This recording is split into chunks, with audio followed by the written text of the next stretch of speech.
आज की वीडियो में मैं आपको बताऊंगा कि सोलर का नेट मीटरिंग का बिल 11 यूनिट का 2163 का कैसे आ सकता है।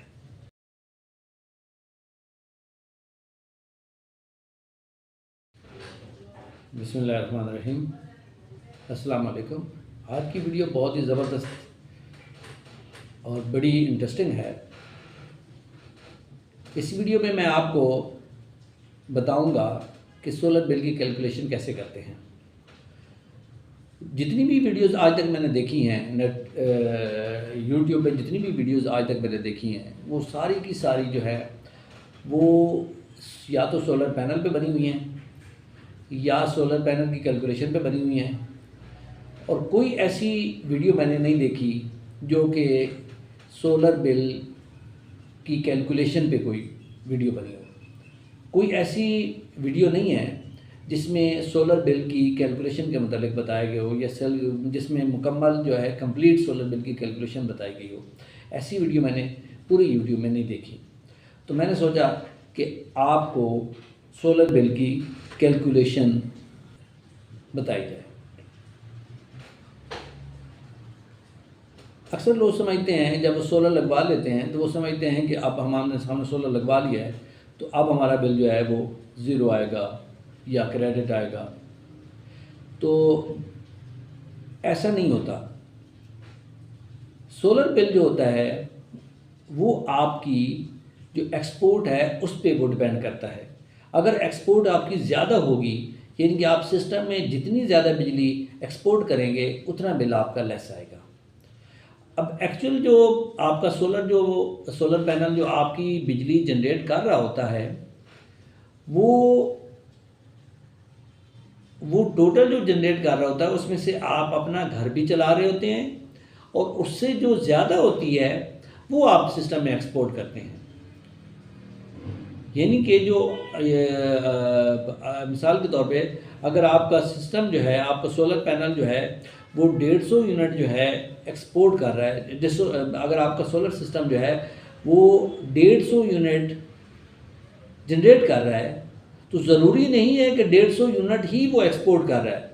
उसमें ये है कि उसमें हो सकता है कि 50 यूनिट जो हैं वो आप अपने घर में यूज़ कर रहे हों और 100 यूनिट जो हैं वो एक्सपोर्ट कर रहा हो। तो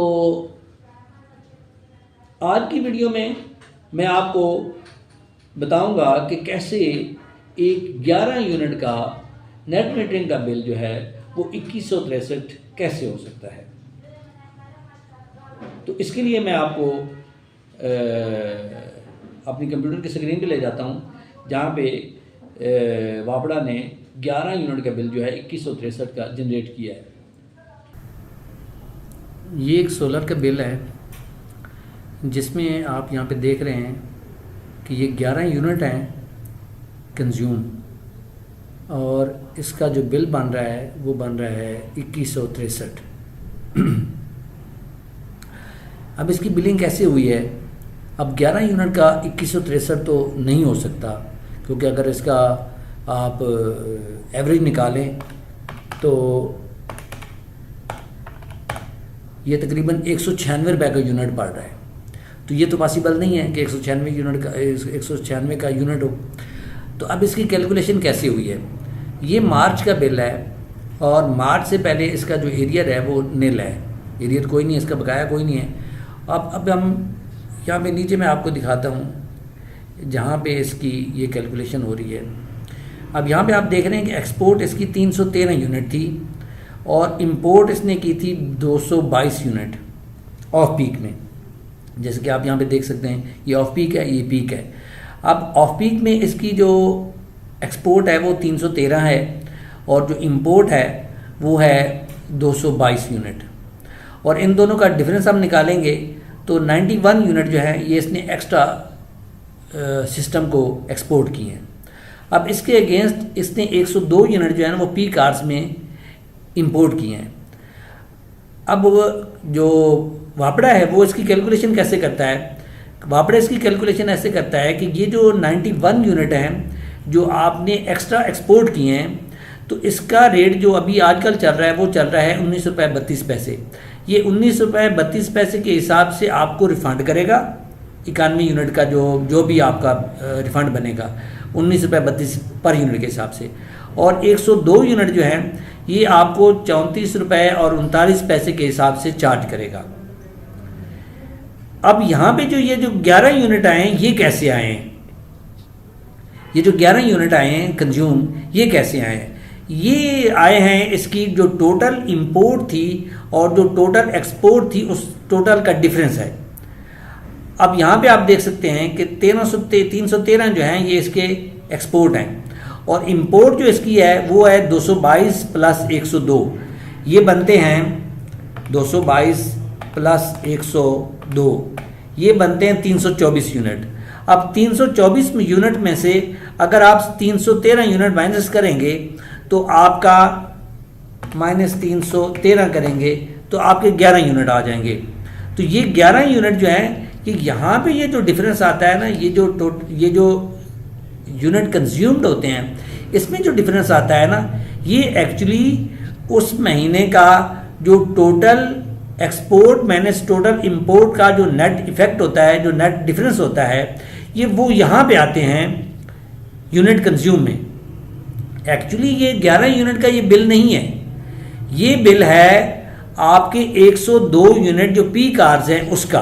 अब उसमें से इन्होंने क्या किया है कि 91 यूनिट जो थे आपके वो आपने एक्स्ट्रा एक्सपोर्ट की थी, अब वो एक्सपोर्ट इसमें से इसने माइनस कर दी है और जो नेट आपका आया है वो यहाँ पे आपका ये कॉस्ट ऑफ इलेक्ट्रिसिटी में आ गया है।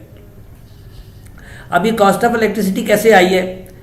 अब ये आप 34 रुपये 39 पैसे को 102 मल्टीप्लाइड बाई 34.39, ये अगर आप मल्टीप्लाई करेंगे तो ये आ जाएगा 3507। ये अमाउंट कितनी आ जाएगी? ये आ जाएगी 3500,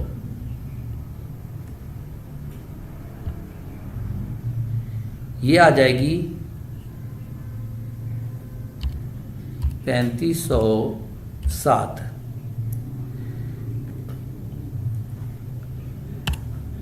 अब नीचे आपने 19 जो ये 91 यूनिट है, जब आप इसको मल्टीप्लाई करेंगे 91 को मल्टीप्लाइड बाई 19.32 तो ये आ जाएंगे 1758।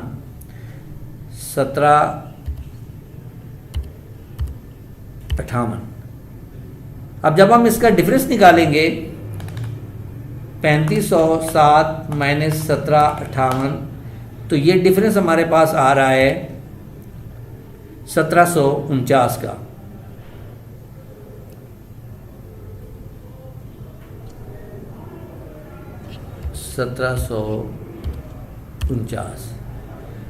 और ये आपके पास यहाँ पे ये 1750 आ गया, जो राउंड ऑफ करके जो इसमें 0.78 थे वो जो राउंड ऑफ करेंगे तो 1750 आ जाएगा। तो ये 1750 आ गया। अब आ जाएं एफसी जो पहले था। अब ये जो यूनिट आते हैं इसका फ़ायदा ये होता है, ये जो कंज्यूम यूनिट आते हैं जो कि टोटल एक्सपोर्ट और टोटल इंपोर्ट का जो नेट इफेक्ट होता है, ये जो यूनिट आते हैं इसका फ़ायदा ये होता है कि इससे इस पे डिपेंड करता है आपका, इस पे एफसी और क्वार्टर टैरिफ चार्ज होना होता है। अगर ये यूनिट यहाँ पे जितने कम आएंगे तो आपका एफसी और क्वार्टर टैरिफ भी उतना ही कम चार्ज होगा, और अगर ये यूनिट आपका डिफरेंस जो है वो माइनस में आ जाएगा तो आपको क्वार्टर टैरिफ और एफसी टैरिफ जो है वो चार्ज ही नहीं होगा। अब 11 यूनिट पे आपका जो एफसी बन रहा है, पहले एफसी था 0.43 पैसा पर यूनिट, अभी ये 1 मार्च से इसका कोई चेंज हुआ है तो अब ये इस बिल में लगा हुआ है 1.76।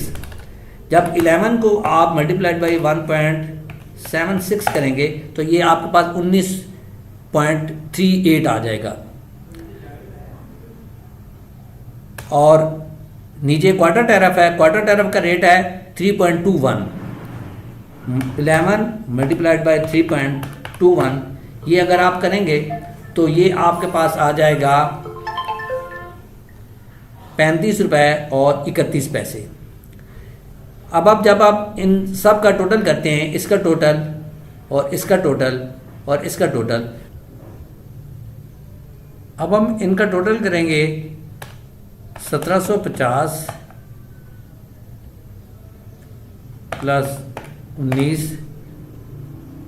प्लस 35, ये बनते हैं 1804। अब 1804 में से इसने फ्यूल प्राइस ये जो 345 माइनस करके यहाँ पे नेट लिख दिया है, लेकिन यहाँ पे जो बिल जो है ना, बिल का आपका जो टोटल बन रहा है, जो चार्जेस का बन रहा है, ये 3 चार्जेस का ये बन रहा है 1804। अब जब आप 1804 को आप इसका जो 18% लेंगे GST, तो आपका 324 बनेगा मल्टीप्लाइड बाई 18%, तो ये 324 रुपये बनते हैं।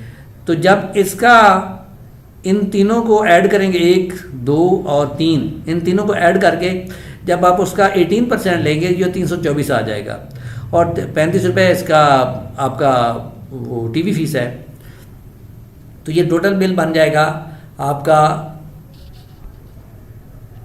ये सारे कॉलम आप ऐड करेंगे 1750, 19, 35 और 324, ये जब ऐड करेंगे तो ये 2163 बन जाएगा। अब 2163 में से आपका जो फ्यूल प्राइस आपको रिबेट मिल रहा है वो 345 प्लस 59, ये तकरीबन बनता है 404। जब 2163 में से ये 404 माइनस करेंगे तो ये 1759 रुपये का आपका नेट बिल बन रहा है। अब ये नेट बिल जो बन रहा है ना 1759 का, इसमें से ये 404 निकल गए हैं, ये जो फ्यूल प्राइस का आपको रिबेट मिला है। एक्चुअली 2163 का जो बिल है ये 11 यूनिट का नहीं है।